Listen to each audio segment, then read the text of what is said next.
हर पीर से जुमेरात अपने पसंदीदा show live with Adil Shahzeb को YouTube पर देखने के लिए डॉन न्यूज के ऑफिशियल YouTube चैनल पर आएं और सब्सक्राइब करके बेल आइकॉन भी प्रेस करें।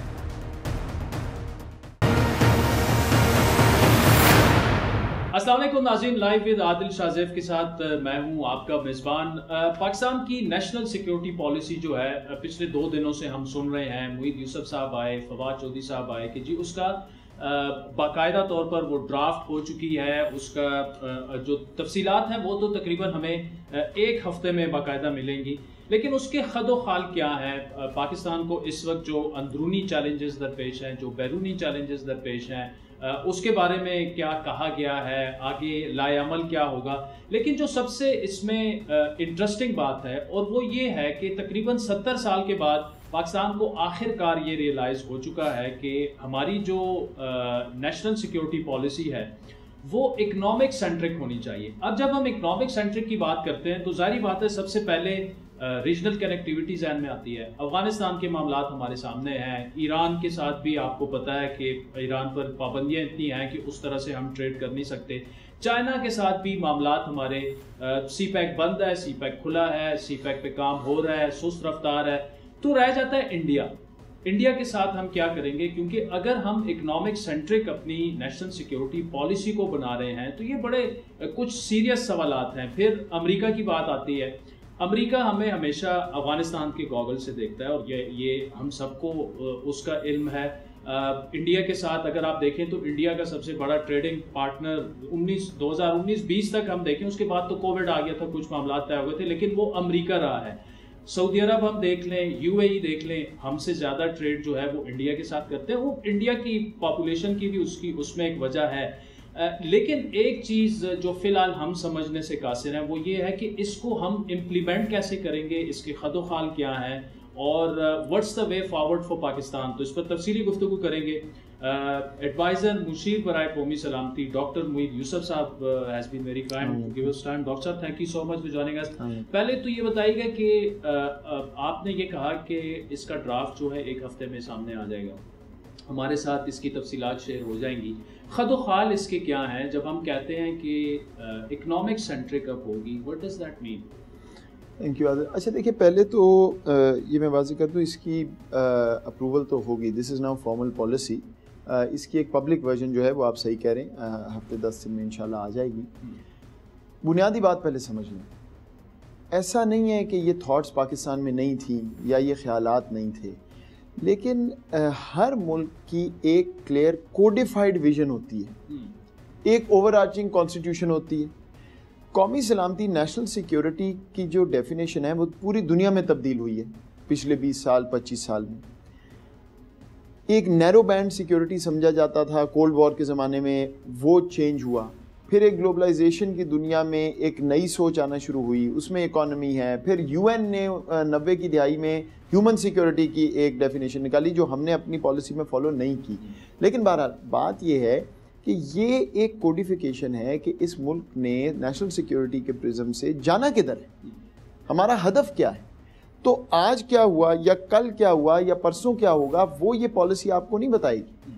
ये पॉलिसी आपको ओवरऑल डायरेक्शन और गाइडलाइन देगी कि आपने हर शोबे में सिक्योरिटी के किस तरफ जाना है।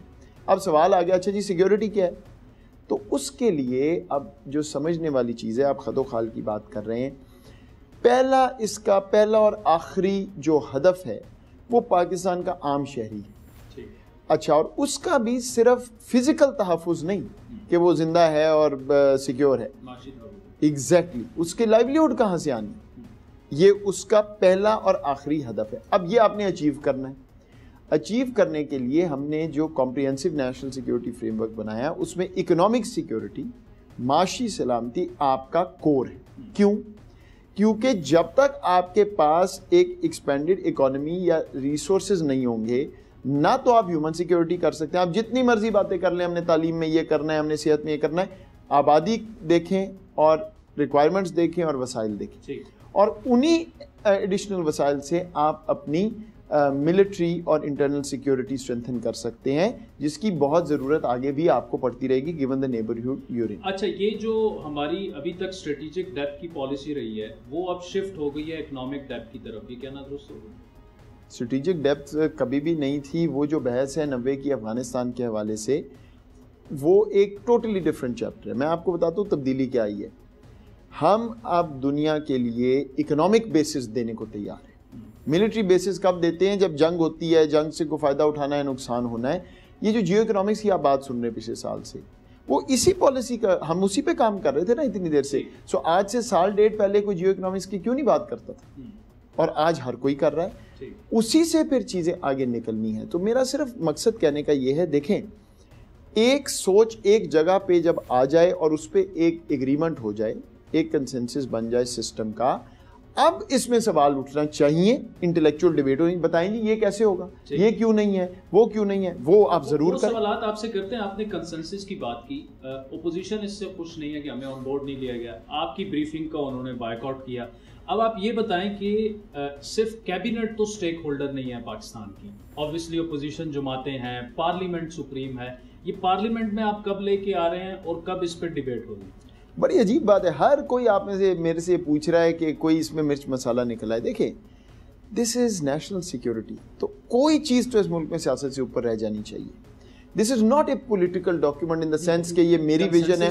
मैं आपको बताता हूँ, सुन लेना, मेरा तो ये पॉलिटिकल ब्रीफ पे तो नहीं चल रहा ना, ठीक है, ना ही मैं आपसे कभी ऐसी बात करता हूँ। पॉलिसी अप्रूवल का एक रियासत पाकिस्तान का कॉन्स्टिट्यूशनली प्रोसेस है, उसके हर चीज़ का जो भी चेक होना है वो हमने किया है, ज़ाहिर बात है तभी अप्रूव हुई है। इस पॉलिसी में एक एडिशनल स्टेप है नेशनल सिक्योरिटी कमेटी, जिसमें सिविल मिलिट्री लीडरशिप बैठती है, वो सारा प्रोसेस हुआ। हमें ज़रूरत नहीं थी पार्लिमानी कमेटी में जाने की, बट हमने अज खुद ये फैसला किया कि पार्लियामान की एक जॉइंट नेशनल सिक्योरिटी कमेटी बनी हुई है। वो क्यों बनी हुई है? क्योंकि ये बड़े सेंसिटिव इश्यूज होते हैं, तो उस कमेटी में जाएं जहाँ पे तमाम रिप्रेजेंटेशन है और वहाँ पे आप ब्रीफ, मैंने खुद ब्रीफिंग दी, ऑपोजिशन नहीं आई। वो इसलिए नहीं आई कि उनको पॉलिसी पसंद थी या नहीं, वो तो और वजूहत हैं, आप भी जानते हैं। अब वो नहीं आए। अब मैं, जो लोग वहाँ थे, जो तजावीज़ आई वो हमने सुनी और इनकॉर्पोरेट की जो कर सकते थे। ठीक, अच्छा, अब इसको भी छोड़ दें बात को। ये 2014 से पॉलिसी बन रही है, ये हुकूमत तो नहीं थी। उस वक्त जो हुकूमत थी उसने भी मुशावरत की, हमने सूबों से भी इनपुट ली, सूबों में सिर्फ मरकज़ी हुकूमत तो नहीं है। तो जो कुछ हम कर सकते थे हमने किया, academia, civil society. Now am I saying कि जी बस ठीक है? नहीं, ये एक इवॉल्विंग डॉक्यूमेंट है। हमने तो इसमें ये बात भी की है कि एक overall charter of national security होना चाहिए, उसमें बिल्कुल पार्लियामेंट सारे मिलके करें।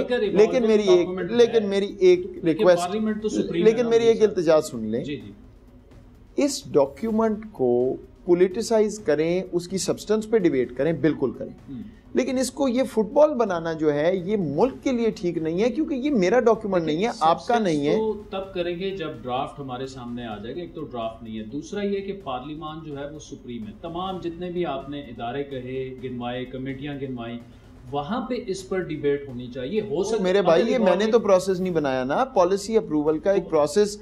जब वो ठीक है मुझे सर, लेकिन वहां पे अब डिबेट नहीं होगी इस पे पार्लियामेंट में। मैं कहता हूं जितनी मर्जी डिबेट करें, मैंने कब रोका है, लेकिन करें इंटेलेक्चुअल इश्यूज पे कि आगे कैसे चलना है। इस बात पे नहीं कि 2 साल क्यों लगे, 14 क्यों लगे, मैंने क्यों नहीं किया, आपने क्यों नहीं किया। That's not fair to the policy and to Pakistan. क्योंकि पहली दफा देखें, आप ही यहां बैठ के सारे तनकीद करते थे ना, दुनिया में क्या कहती थी जी, गैरिजन स्टेट है, फलां स्टेट है। ये वही मुल्क है जो कोडिफाई कर रहा है। मैं आपको लिख के देने को तैयार हूं, आप दुनिया की नेशनल सिक्योरिटी स्ट्रेटजीज निकाल लें, इतनी फॉरवर्ड लीनिंग आपको कहीं नहीं मिलेगी। ये इसी मुल्क में हुआ है, सिविल मिलिट्री कंसेंसस से हुआ है, सिविलियन कंसेंसस से हुआ है, इनपुट से हुआ है। You can never have enough input. बिल्कुल डिबेट जारी रखें, मतलब पार्लियामेंट में डिबेट होनी चाहिए। चलें, ये तो देखिए, मैं लेकिन हेल्दी डिबेट होनी चाहिए। पार्लियामेंटेरियंस का इख्तियार है ना, जो मर्जी डिबेट करें। मुझे तो सिस्टम ही नहीं पता फ्रैंकली कि किस तरह चीजें टेबल होती, मेरा तो ब्रीफ नहीं है। मेरा सिर्फ पॉइंट है, बात करें, तनकीद करें, गाइड करें, गवर्नमेंट भी करे, वो भी करे। गवर्नमेंट में भी लोग हैं जो कहते हैं जी ऐसे सोचे। बिल्कुल, हमने इसमें 2 शिक्के डाली हैं जो आपको पता होनी चाहिए। एवरी ईयर रिव्यू होगा, ताकि अगर कोई चेंजेस आई हैं थ्रेट में, अपॉर्चुनिटीज में, वो इनकॉर्पोरेट हो, और जब नई हुकूमत आएगी वो रिव्यू करे, और अगर अपनी सोच में तब्दीली लानी। लेकिन जो ओवरऑल फर्मा है, जो फ्रेमवर्क है, जो थिंकिंग है, कोई हुकूमत में आपको लिख के देता हूं इसके अगेंस्ट नहीं जाएगी, क्योंकि दिस इज द फ्यूचर। सारे यही बात। अच्छा, अब ये बताएं कि ये होगा कैसे। जिस तरह मैंने अपने इब्तिदाइये में सवाल उठाया कि एक तरफ अफगानिस्तान है, वो हम पे डिपेंडेंट हो चुके हैं तकरीबन। चाइना के साथ हमारे मामलात जो हैं वो जितना ट्रेड है उससे ज़्यादा आप क्या करेंगे, ईरान के साथ नहीं करेंगे इंशाल्लाह। एक जो है वो बड़ा सवाल जो है वो इंडिया की तरफ। इंडिया के साथ साल डेढ़ पहले हमें पता है कि मामलात थोड़े से आगे बढ़े, कुछ मुज़ाकरात हुए, आपकी भी बातचीत हुई, लेकिन बात आगे नहीं बढ़ी। इंडिया के साथ क्या करेंगे? अगर आप इंडिया के साथ ही ट्रेड ना शुरू करें तो फिर आप हमारी जो रीजनल कनेक्टिविटी ना हो तो इकोनॉमिक सेंट्रिक कैसे हो सकती है? पहली बात है कि ऑप्टिमल सिचुएशन में तो पॉलिसीज नहीं बनती ना, पॉलिसीज तो हकीकत देख के बनती हैं। और ये पॉलिसी एक विजन, एक छतरी की मानंद है। इसके नीचे सेक्टर की हर पॉलिसी, डिफेंस की होगी, कॉमर्स की होगी, वो इससे लिंकअप होगी। अब आज आपके पास इंडिया का रास्ता बंद है, हमारी वजह से नहीं बंद, लेकिन बंद है, ठीक। डज दैट मीन कि हम बाकी सारी अपॉर्चुनिटीज अपनी फोरगो कर दें? नहीं। तो सोच क्या है? सोच ये है कि पाकिस्तान का going forward focus external relations का इकोनॉमिक डिप्लोमेसी पे होगा, ठीक। पॉलिटिकल डिप्लोमेसी चलेगी, बहुत अहम है, इकोनॉमिक डिप्लोमेसी साथ होगी और वो बढ़ती जाएगी इंपॉर्टेंस में। मतलब इंडिया के साथ इकोनॉमिक डिप्लोमेसी अगर वो रास्ता बंद है तो बाकी दुनिया तो मौजूद है ना आपके पास। लेकिन अगर आप रीजन में ही कनेक्ट नहीं हो पाते तो आप क्या देखिए, तो it's not an optimal situation. आज नहीं होंगे, 5 साल बाद, 10 साल बाद, 20 साल बाद। सऊदीज के साथ हमें पता है कि हमने उनसे $3 बिलियन अफ्रीका पूरी वर्जिन टेरिटरी आपके लिए कभी फोकस नहीं हो सका। आसियान ममालिक पे आपने उतना फोकस नहीं किया जितना आप कर सकते थे। अमेरिका, यूरोप, जहाँ सबसे ज्यादा आपकी एक्सपोर्ट है, जहाँ सबसे ज्यादा इन्वेस्टमेंट आती है, उन्हीं चीजों में है जहाँ हमेशा थी। डाइवर्सिफाई, एंडलेस पॉसिबिलिटीज है। ये हमारा फुकदान सिर्फ आदिल सोच का है।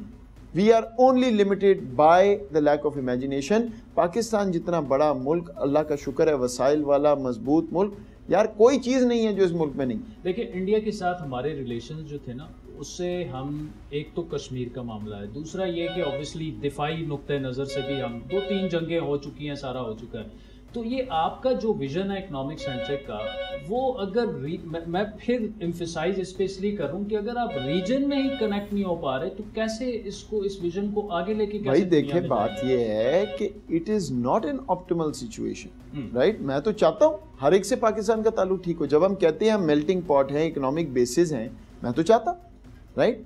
लेकिन अगर एक हमसाया तुला हुआ है अपने आप को तबाह करने में, साथ रीजन को अंडरमाइन करने में, तो मैं तो कुछ नहीं कर सकता ना। जो कोशिश मैं करूंगा पाकिस्तान के मफाद में करूंगा। अगर पाकिस्तान के मफाद में इस वक्त ये है कि हम आगे चलें तो मैं फिर उसका जाविया देखूंगा। कश्मीरियों के साथ जो हो रहा है एक कॉन्शियस डिसीजन है, पाकिस्तान आगे नहीं जा सकता जब तक वहां मामला ठीक नहीं होता। Okay, then you look for other options. ये पॉलिसी क्या कह रही है? ऑप्शन सेट आपने ढूंढना है, अप्रोच इकोनॉमिक डिप्लोमेसी पे लेके जानी है और उसको आगे लेके चलना है। हो सकता है आज आप 10% हदफ अचीव करें, हो सकता है कल सिर्फ 20% हो, लेकिन आपको क्लैरिटी आ गई है कि अब ये अप्रोच है क्या, ट्रेड ऑफ्स क्या है। अब मैं एक और चीज भी आपको कह दूं, economic security at the core is not at the cost of human security and military security. ये बहुत अहम नुक्ता है जो समझने वाला है। ये नहीं है इसका मतलब कि जी अब इकोनॉमिक सिक्योरिटी होगी, बाकी चीजें तो आपने करनी ही करनी है, लेकिन जिस तरह आपने अप्रोच अपनी सेटल करनी है, जिस तरह आपने प्रायोरिटाइज करना है, जिस तरह आपने दुनिया को साथ मिलाना है, ये उसके खदोखाल आपको दे रहा है। आपके पास ये ऑप्शन नहीं है कि आप किसी भी सिक्योरिटी के आंसर को कमजोर कर लें। लेकिन आज तक क्या ये पैराडाइम था हमारे पास कि कॉन्सेप्ट क्या है, किस तरह आपस में मिलाप होता है? हम तो 70 साल गन्स वर्सेस बटर डिबेट सुनते रहे, या आपका या मेरा। अब हम क्या कह रहे हैं कि जी बटर प्लस गन्स, यानी एक्सपैंड करें इकोनॉमिक स्पेस को और उससे फायदा पहुंचाए आम शहरी को और अपनी। और इस इकोनॉमिक स्पेस को कैसे मजीद एक्सपैंड कर सकते हैं, गुफ्तगू जारी रखेंगे डॉक्टर साहब से एक ब्रेक के बाद।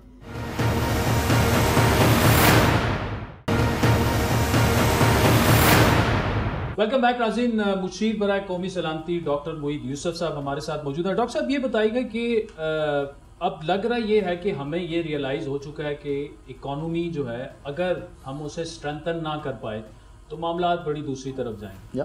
और ये 2.5-3 सालों से जो मुख्तलिफ इकोनॉमिस्ट हैं वो यही बातें कर रहे हैं कि जनाब आपकी मईशत जो है वो ट्रैक पर अभी तक नहीं आई। पिछले 3-3.5 सालों में रुपए हमारा तकरीबन 40% डिवैल्यू हो चुका है। तो अगर इकोनॉमी को लेकर मिसमैनेजमेंट अभी भी जारी है, दूसरी तरफ आप ये पॉलिसी जो है वो इकोनॉमिक सेंट्रिक बना रहे हैं, तो कम से कम हमें वो सीरियसनेस अपनी डोमेस्टिक इकोनॉमी में तो नज़र आनी चाहिए ना, कि एटलीस्ट वो तो हम मैनेज कर लें। चलें ठीक है, नवाज शरीफ ने भी लूट लिया, जरदारी ने भी लूट लिया, सबने लूट लिया, लेकिन एटलीस्ट हमें इन 2.5-3 सालों में वो डिसीजंस नज़र नहीं आए जिसको हम मिसमैनेजमेंट के दायरे से खारिज कर दें, बाहर कर दें। अच्छा, ये फ्रैंकली ये मेरी डोमेन से बाहर है, द टेक्निकलिटीज़ ऑफ दिस। तरीन साहब, रज़ाक साहब वो ऑब्वियसली इस पे काम करते हैं, लेकिन आपकी रिकॉर्ड एक्सपोर्ट हुई है ना, तो कोई तब्दीली लाए है ना, मतलब कोई चीज़ आपने ठीक की है, पहले भी तो इसमें हाँ बिल्कुल है, लेकिन trade deficit is the first step उस फेज़ में जहां आपकी एक्सपोर्ट बढ़नी है, बिकॉज आपने कैपिटल इंपोर्ट करनी है, अब वो उस मामले को आपने दुरुस्त करना है। ये तो इसी तरह साइकिल है ना पूरा। But again I don't want to step beyond the boundary जो मैं काम करता हूँ। मैं आपको सिर्फ ये इस तरह एक्सप्लेन कर देता हूँ। आपने फैसला किया है जी मैंने 10 किलोमीटर की रेस भागनी है, ठीक है, आप 1 किलोमीटर भागते थे, अभी आपने महीना कोशिश की 2 पे चले गए, ठीक है, 2 पे आपने आके किसी को कहा जी ये मेरा प्लान है 10 पे जाने का, तो अगले दिन तो आप 2 पे ही होंगे, फिर आप 2.5-3, लेकिन अगर आपको ये नहीं पता कि हदफ 10 किलोमीटर है, फिर आप बस टकरे मारते रहे, आपको पता ही नहीं कहाँ जाना है। ये मैं आपको एनालॉजी दे रहा हूँ कि अब ये एक बहुत बड़ी चीज़ होती है। ये प्राइम मिनिस्टर कई दफ़ा कहते हैं, फुली एग्री, बिग आइडिया जो है ना वो स्टार्ट होता है किसी चीज़ को अचीव करने का। इसमें बिग आइडिया आप कहें ना कहें, लेकिन सिंक्रोनाइजेशन ऑफ द सिस्टम के भाई इस मुल्क ने सिक्योरिटी के पैराडाइम में कहाँ जाना है। इकोनॉमिक सिक्योरिटी की डेफिनेशन नेगेटिव नहीं पॉजिटिव है, मिलिट्री डेफिनेशन पॉजिटिव है, नेशनल कोहेजन कैसे लानी है। अगर आप दुनिया से बात कर रहे हैं, नंबर 1 मॉनिकर हमारी पॉलिसी में है पीस, आपने अमन ढूंढना है। अब इसका क्या मतलब है कि कल इंडिया से अमन हो सकता है, मे बी नॉट, लेकिन डायरेक्शन आपकी बिल्कुल क्लियर है। अभी जब प्राइम मिनिस्टर ने कहा कि जी हम मिलिट्री बेस नहीं देते, वो एब्सोल्युटली नॉट बड़ा फेमस हो गया, सोच क्या आज आपके सामने आ गई कि हमने इकोनॉमिक बेसिस पे जाना है। आए यहाँ पे इकोनॉमिक बेसिस, लेकिन मुझे सब इकोनॉमिक बेसिस हम सॉरी, लेकिन हम बेचते क्या हैं? दुनिया क्यों इकोनॉमिक बेसिस हमसे चाहिए? नहीं, यही मैं आपको बता देता हूँ, क्लैरिटी चाहिए ना, मैं आपको बता देता हूँ। अगर आप यहाँ पे स्पेशल इकोनॉमिक जोन्स बना रहे हैं और आप वो मराद दे रहे हैं जो बाकी ममालिक नहीं दे रहे, तो इन्वेस्टर आएगा। इन्वेस्टर ये नहीं देखता है कि आपका मुल्क अच्छा है बुरा है, वो पैसे बनाने आ रहा है, राइट। आपकी एफडीआई जो फॉरेन डायरेक्ट इन्वेस्टमेंट आती है इस मुल्क में, उसमें प्रॉब्लम क्या है? प्रॉब्लम है वो सारी कंज्यूमर मार्केट के लिए आती है। कभी किसी ने फलां चीज़ आपने एक्सपोर्ट के लिए लानी, right, this is a shift. Again ये मेरी डोमेन नहीं है, but what I am explaining to you, चूंकि इतनी इंटरलिंक्ड है उसके साथ ना मुझे सब एफडीआई की जब हम बात करते हैं ना, तो एफडीआई में जब एक फॉरेन इन्वेस्टर बैठ के ये देखता है कि एक मुल्क में 3 साल में रुपए जो है उसका 40% डिवैल्यू हो चुका है, वो आएगा क्यों? नहीं, इन्वेस्टर इससे ज्यादा कोई और चीज देखता है। वो देखता ही है कि मैं आता हूं तो मुझे 16 लाइसेंस लेने पड़ते हैं, 12 जगह, वो तो एक अलग बहस है, वो भी है। That is the real issue ना। तो ये चीजें तो ठीक, सेक्टर्स अपने अपने काम कर रहे हैं, होनी है, वो बिल्कुल ठीक है। मैं आपको जो बात कहना चाह रहा हूँ ना वो ये है कि there is no structural deficit in Pakistan. ये नहीं है कि दुनिया कहती है जी मैं तो पाकिस्तानी जाते जी इनके तो कान 2 की जगह 4 है, ऐसा नहीं है। हमारा अपना सेल्फ कॉन्फिडेंस का बहुत बड़ा क्राइसिस है भाई। मैं तो आपको साफ कहता हूँ, हर जगह कहता हूँ, इस मुल्क में जो कुछ है, मैंने बड़े दुनिया के मुल्क स्टडी किए हैं, लोगों के और बड़े एक्सपीरियंसेस हैं। कई मुल्क आप देख के कह सकते हैं नहीं भाई बात नहीं बनती, ठीक, लेकिन इस मुल्क का वो प्रॉब्लम नहीं है। We don't know how to tell our story, we are always shy of telling our story. And माजरत के साथ मेरे सामने अगर आप 2 बिठा दें कोई फॉरेनर जिनसे मैं बहुत इम्प्रेस्ड हूँ, तो मैं तो उधर ही खामोश होकर बैठ जाता हूँ। ये मुल्क का मिजाज है, इसको चेंज करें तो ये सवाल ही करने की जरूरत नहीं रहेगी। आपको ये नजर आएगा कि इतने सेक्टर्स हैं जो वर्जन पड़े हुए हैं, ठीक है, पोटेंशियल ना। मैं ये एथलीट था अपने अच्छे ज़मानों में, तो एक मेरा कोच, हाँ अल्लाह का शुक्र है, एक मेरा कोच था, वो कहता था कि पोटेंशियल जो है ना ये गाली है। तो मैंने एक दफ़ा पूछा, मैंने कहा जी इसका मतलब क्या है? कहता है मैं बताता हूँ, तुम ये कह रहे हो आज तक ज़िंदगी में अचीव ही कुछ नहीं किया, पोटेंशियल है इसका मतलब है किया कुछ नहीं। तो पोटेंशियल की पॉजिटिव ये है कि हर चीज़ जहां आप हाथ लगाएं उधर बहुत पोटेंशियल है टू इम्प्रूव, वो है मुझसे। लेकिन मैं फिर, चूंकि हम थोड़ा सा इकोनॉमी आपका डोमेन नहीं है, लेकिन देखें ना, अगर मैं ये डिसाइड करूं कि मैंने जनाब खैबर तक दौड़ लगानी है और मैंने 7 घंटे में पहुंचना है, ठीक है, और मैं M2 पे लाहौर की तरफ निकल जाऊं, ये चेंज है जो मैं पॉलिसी की बात कर रहा हूं। एग्जैक्टली लेकिन आप एक तरफ पॉलिसी लेके आ रहे हैं, ठीक है। अब मैं आपको ये बताऊं एक मईशत के तालिब इल्म के तौर पर कि आपका स्टेट बैंक जो है वो इन्फ्लेशन को कर्ब करने की कोशिश कर रहा है, इंटरेस्ट रेट जनाब बढ़ रहे हैं और रुपए की डिवेल्युएशन हो रही है। दूसरी तरफ आपका फाइनेंस डिपार्टमेंट जो कर रहा है उससे इन्फ्लेशन मजीद बढ़ रही है। फर्ज करें मैं आपकी डिफरेंट डायरेक्शंस में हम जा रहे हैं। फर्ज करें मैं आपकी बात मान लूं, फर्ज करें मैं आपकी बात मान लूं, तो रियासत के प्रोसेसेस क्या होते हैं? लेट्स से जो आप कह रहे हैं वो ठीक है, एक डायरेक्शन आ गई, वजीर आजम सारे सिस्टम ने अप्रूव कर दी। अब अगली मीटिंग में कोई सवाल पूछेगा जो आपने पूछा कि जी एक सेकेंड, डायरेक्शन तो आप ये दे रहे हैं, जहां आप M2 पे रहे इसको रिजॉल्व करें। जब डायरेक्शन ही नहीं है तो फिर ये डिबेट ही नहीं हो सकती। सो ये होता है पॉलिसियों का काम, एंड ओवर टाइम सही सवालात पूछे जाते हैं और उनके जवाबात आहिस्ता आहिस्ता मुश्किल वाले जवाबात जो है वो इम्प्लीमेंट होना शुरू हो जाते हैं। ये फिर आप मान रहे हैं कि इसमें सवालात उठेंगे, सवालात हैं चाहिए भाई उसके, और उसका फोरम जो है पार्लियामान है, ऑफ कोर्स पार्लियामान है, आपका आम शहरी है, आपका थिंक टैंक है, आप लोग हैं। मैं जितना देखें, जिस मुल्क में क्रिटिसिज्म से पॉलिसी मेकर डरता हो ना, वहां काम नहीं हो सकता। मैं आपको कह रहा हूं आप क्रिटिक करें, आप कहें ऐसे करें, ये सोचें, ये फलां काम करना है, ऐसे करें। मैं सिर्फ ये अर्ज कर रहा हूं कि वक्त इस पे ना ज़ाया करें कि मोईद यूसुफ की तो शक्ल अच्छी नहीं मुझे लगती तो इसने क्यों पॉलिसी की, फलां बंदे ने तो पहले करनी चाहिए थी, फलां ने तो हमने, ये वेस्ट ऑफ टाइम है। मैं लेट मी से दिस, मैंने कोई रोल इसमें प्ले नहीं किया। जो समझता है कि ये उन्होंने किया उनका काम है, मैं सारा क्रेडिट उनको देता हूं। अच्छा, और वो ले ले। लेकिन अब पाकिस्तान के लिए आगे सोचें कि इससे चीज निकालनी क्या है। ये पीस ऑफ पेपर है, आगे काम होना है, इस पे आगे काम होना भी चाहिए। मुझे ये बताइए कि क्या यही विजन नवाज शरीफ का नहीं था 2013-14? Go and ask him.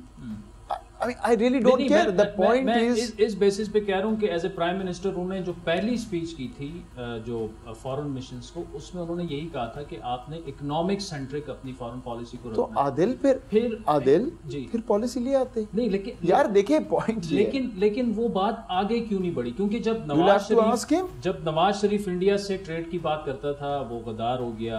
अब हम वही इकोनॉमिक सेंट्रिक पॉलिसीज की बात कर रहे हैं। मुझे कभी ये प्रॉब्लम नहीं आई, मुझे आप लोगों ने बड़ा गद्दार कहा है, लेकिन इस वजह से कि मैं अपने बलबोते पे अल्लाह ताला ने करम किया और अमेरिका जाके कुछ देर रहा और कुछ मैंने वहाँ सीख लिया और फिर वापस आ गया।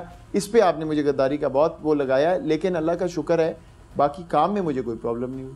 अगर आप जिस तरफ इशारा करें, आप कहते हैं तो कहते हैं कि तुम्हारे अलावा, हाँ ये ठीक है, फेयर इनफ, लेकिन मीडिया और जो भी है चले वो एक अलग बहस है।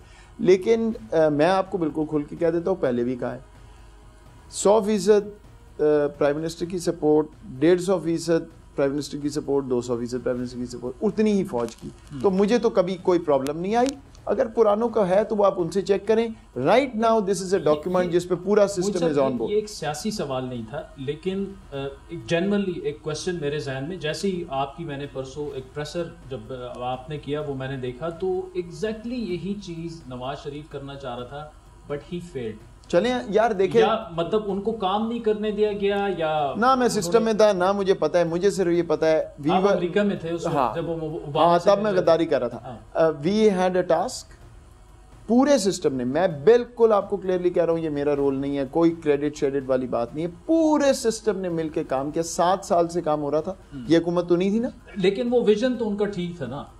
आई डोंट नो, देखिए मैं नहीं था सिस्टम में, नहीं, ये विजन काबीना ने 2018 में अगस्त या सितंबर में अप्रूव किया था, उस विजन की बेसिस पे पॉलिसी बनी। चले डॉक्टर साहब से अफगानिस्तान के मामलात पर भी ब्रीफ से गुफ्तगू करते हैं, तो छोटी सी ब्रेक लेकर आपकी खिदमत में दोबारा से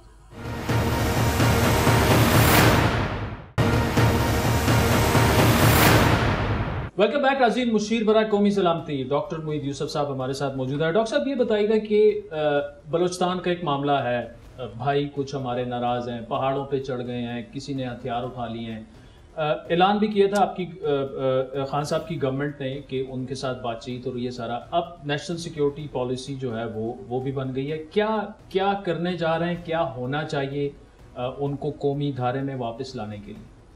देखिए, इस हुकूमत ने तो बिल्कुल वाज़ेह पॉलिसी प्राइम मिनिस्टर की है कि dialogue will always be given a chance. जहाँ मौका होगा बात करके, अगर कोई राह से भटका है, अगर कोई नाराज़गी है, अगर कोई स्टेट की पुरानी गलतियाँ हैं, तो बात करके सॉल्व होनी चाहिए। बट स्टेट की डेडलाइंस हमेशा क्लियर होती है। रिट ऑफ द स्टेट जब चैलेंज होगी और चैलेंज होती चली जाएगी तो लाइन ड्रॉ होगी, ठीक। सो एक तो है डेवलपमेंट के इश्यूज, ठीक, वो बिल्कुल, वो अब साउथ बलूचिस्तान पैकेज दुनिया मतलब पाकिस्तान की हिस्ट्री में सबसे बड़ा है, नॉर्थ में भी उसी तरह काम हो रहा है। लेकिन उसका इम्पैक्ट क्या है डॉक्टर साहब? आपने मैं आपको बताता हूँ ना, मैं गवादर पे आ रहा था, हजारों लोग, ठीक है। अब होता क्या है, ग्रीवियंसेस मौजूद हैं, कुछ जेन्युइन ग्रीवियंसेस हैं, बिल्कुल एड्रेस करनी है स्टेट ने, उसमें फिर इन्वॉल्व हो जाते हैं वेस्टेड इंटरेस्ट, माफियाज, आप तरह तरह की चीज़ों के नाम ले लें, जहाँ पे हालत बिगड़ी हो वहाँ पे हमेशा ये होता है। अब गवादर में एक ग्रीवियंस की कोई लेट से जेन्युइन चीज़ थी, लेकिन बाकी तमाम चीज़ें उसमें जब शामिल हो जाती हैं तो रियासत को लाइन ड्रॉ करनी पड़ती है, ठीक। सो वे फॉरवर्ड यही है, जहाँ मौका हो वहाँ बिल्कुल डायलॉग करके, अगर पाकिस्तानी हैं वो हम रिजॉल्व करना चाहते हैं, लेकिन तो शुरू हो गया था आपके जो बुख्ती साहब है, लेकिन रेड लाइंस है ना। हाँ। अगर डायलॉग में, किसी भी डायलॉग में अगर रेड लाइन क्रॉस हो, writ of the state challenge होती रहे, रियासत को नुकसान, उसके शहरियों को नुकसान पहुंचता रहे, तो फिर वो बात आगे नहीं जा सकती। कई जगह ये है कि अगर डिमांड ऐसी है तो फिर बात आगे नहीं जा सकती, लेकिन जो फिलॉसफी है वो बिल्कुल क्लियर है कि आप बंदूक लेके हर एक को, ये तो अमेरिका की गलती थी ना जो हम उनको कहते रहते थे, वो पॉलिसी वही है, बट ऑब्वियसली स्टेट की रिट जो है वो सुप्रीम होनी जरूरी है। अच्छा, उनको कौमी धारे में लाने के लिए शाहजहान बुख्ती की सरबराही में कुछ हुआ भी, उससे भी सीरियसनेस का अंदाजा लगता है कि इतनी ज्यादा सीरियस किसकी साइड पे? शाहजहान बुख्ती को बना दिया था। नहीं, मैं किसी फर्द पे नहीं दे सकता कमेंट, लेकिन मैं आपको सिर्फ ये कह सकता हूं, महीने गुजर गए, उसमें कुछ ऐसी चीज सामने नहीं ठीक है। देखिए, स्लोअर देन वन वांट्स, लेकिन ये बहुत पेचीदा मामले होते हैं, इसमें जल्दी वैसे ही नहीं करनी चाहिए। अगर इतनी देर हो गई और अगर कोई प्रोसेस चल पड़े, कोई चीज़ निकल आए तो इट्स वर्थ इट। हाँ, ये हो सकता है कि प्रोसेस से कुछ ना निकले या प्रोसेस आगे ना चले, और वहाँ वो फिर red line, writ of the state, दूसरी साइड का मिजाज, वो चाहते क्या हैं, क्या वो सीरियस हैं कि नहीं। आपको रियासत की तो चीज़ नज़र आ जाती है क्योंकि रियासत अनाउंस कर देती है, दूसरी साइड पे भी तो पता होना चाहिए ना कि क्या हो रहा है। अच्छा, पुश्तून तहफ़्फ़ुज़ मूवमेंट, अली वज़ीर इलेक्टेड MNA, वो जेल में बैठे हुए हैं, इजलास तक उनको आने की वो नहीं है, उनके भी ग्रीवेंसेस जो हैं वो काफ़ी, बहुत सारे ग्रीवेंसेस जो हैं वो जेन्युइन हैं, उनके साथ क्या मामलात तय नहीं हो सकते उनके? जो अल्लाह करे हो जाएं जी। देखिए, मैं तो आपको फिर कह रहा हूँ, पॉलिसी ये है कि हर पाकिस्तानी, जब मैं नेशनल कोहेजन की बात करता हूँ सिक्योरिटी में, तो कोहेजन तो इसी तरह ही आती है ना, नाराज़गियों से तो नहीं आती, लेकिन जहाँ पे आप क्रॉस कर जाएंगे वो लाइन, जहाँ आप रिट को छोड़ के कानून भी तोड़ेंगे, कोई ऐसा काम होगा तो रियासत हरकत में तो आएगी। वो चीज़ अपनी जगह, ओवरऑल फिलॉसफी बिल्कुल कायम है कि बिल्कुल अगर हक मांगना, अपने ग्रीवेंसेस जो जेन्युइन है, देखें जो कहाँ रेड लाइन क्रॉस। आदिल, देखिए सिंपल बात है, रियासत कौन है? मैं रियासत हूँ, मैं तो शहरी हूँ, आप भी शहरी हैं। आज मैं यहाँ बैठा हूँ, कल मैं आपकी जगह हूँगा, आप इधर हो सकते हैं। सो ये कभी नहीं सोचना चाहिए किसी रियासत को कि मैं सही हूँ दूसरा गलत है। ऑलवेज जज ऑब्जेक्टिवली कि कहाँ पे गलती है, शायद हमारी हो, शायद उनकी हो, लेकिन रियासत के कवानीन जो है वो भी शहरियों को प्रोटेक्ट करने के लिए, जो ओवरऑल उमूमी तौर पे शहरियों का तहफ़्फ़ुज़ जिसमें है उसका फैसला करती है। कई दफ़ा किसी के वो हक में जाता है, कई दफ़ा नहीं जाता।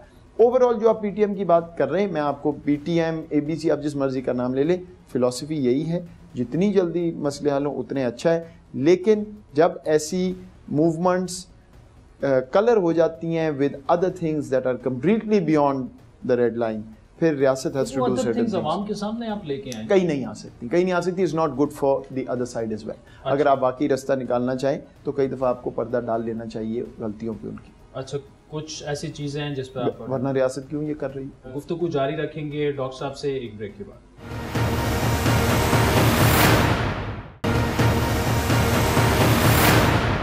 वेलकम बैक नाज़रीन। मुशीर बराए कौमी सलामती डॉक्टर मोईद यूसुफ साहब हमारे साथ मौजूद है। TTP की बात करें, मुज़ाकरात कहाँ तक पहुंचे, हुए नहीं हुए, क्योंकि सीज फायर तो हो गया था, अब उनके अटैक्स काफी इंटेंसिफाइड। सीज फायर देखिए जी, ये अब बड़ा अच्छा एग्जांपल है। आप कहती हैं जी रियासत क्या कर रही, दूसरी तरफ क्या। सीज फायर हमने तो नहीं कहा था तोड़े, सीज फायर हुई, हमने तो पब्लिकली कहा कि हुई। क्यों? पाकिस्तानी अगर भटके हुए हैं, गलतियाँ की हुई हैं, मानने को तैयार हैं, कॉन्स्टिट्यूशन मान रहे हैं, जाने को तैयार हैं ड्यू प्रोसेस से, हम अपॉर्चुनिटी देना चाहते हैं। एक और अपॉर्चुनिटी क्यों क्रिएट हुई? क्योंकि पहले अशरफ गनी की इंटेलिजेंस और इंडिया उनको इस्तेमाल करता था, अभी वो उनके पास नहीं है, उनको भी समझ आ गई कि स्पेस क्वीज हो गई।